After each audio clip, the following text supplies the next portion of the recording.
A noun clause is a subordinate clause acting like a noun in the sentence.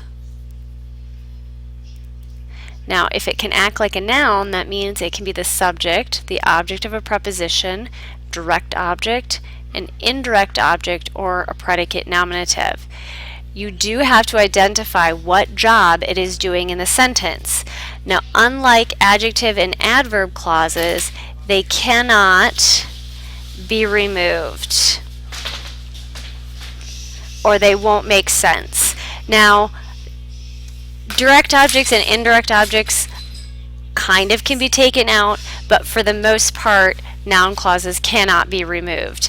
Now, it's really important to rely on the comprehension, what the sentence means when you're looking for noun clauses.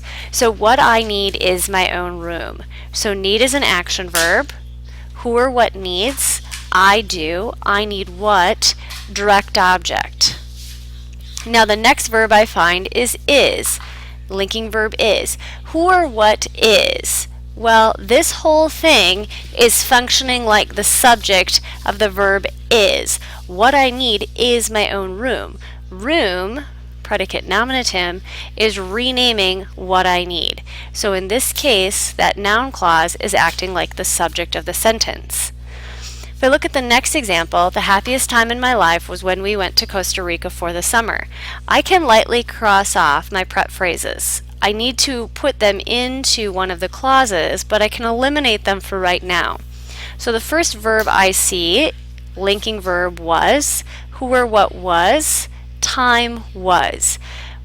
What was the time? Here's one of those introductory clause words. When we went to Costa Rica for the summer, went is an action verb.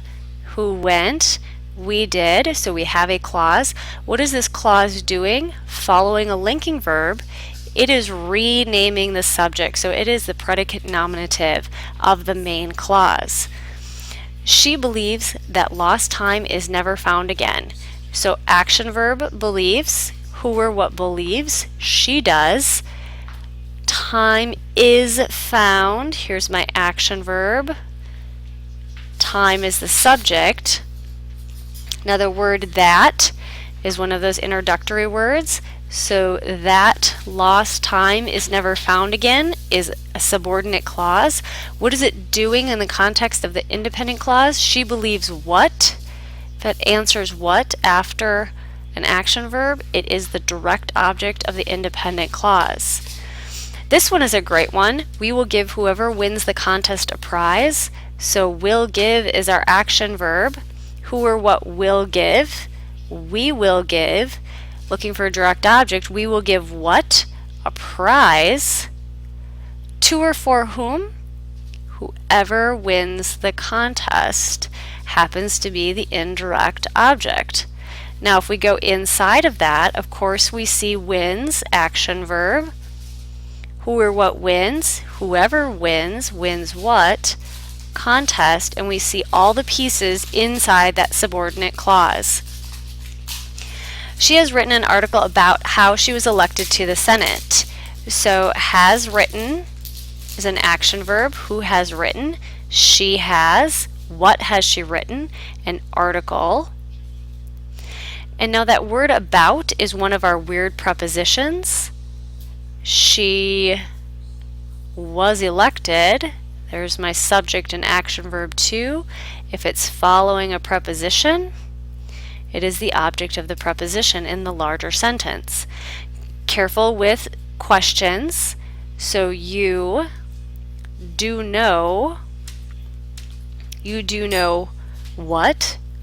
What the problem is, direct object. Now within that, of course, problem is your subject, is your linking verb, and the word what is the predicate nominative within the clause, but the whole clause acts like your direct object. I know that she is worried. That she is worried jumps out. That is your direct object. He told us attendance is improving. So he told, action verb. What did he tell? He told that, remember that could be omitted, attendance is improving, direct object. Who did he tell it to? Us, indirect object. Again, within here, attendance is your subject, is improving is your action verb.